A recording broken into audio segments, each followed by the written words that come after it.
Welcome. If you've ever scrolled through Instagram and come across a post you'd like to revisit later, today's guide is for you. In this video, I'll walk you through the updated steps on how to save someone's post on Instagram quickly and easily. Let's get started. First, open the Instagram app on your phone or tablet. Make sure you're logged into your account.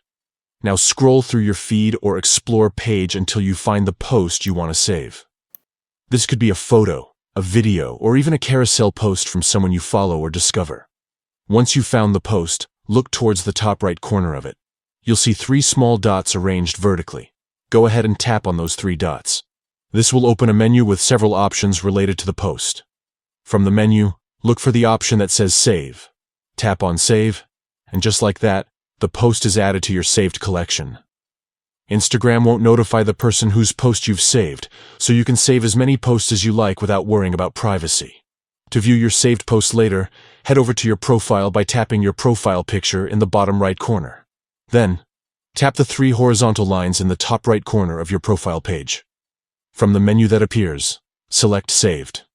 Here, you'll find all the posts you've saved neatly organized and ready for you to browse anytime. Saving posts is a great way to keep track of inspiration, recipes, travel ideas, or anything else you want to revisit. You can even organize your saved posts into different collections by tapping Save to Collection after saving a post, making it easier to find what you're looking for later. That's all it takes. Now you know how to save someone's post on Instagram with just a few taps. If you found this guide helpful, don't forget to check out our other tutorials for more tips and tricks on getting the most out of your favorite social media apps. Thanks for watching, and happy saving.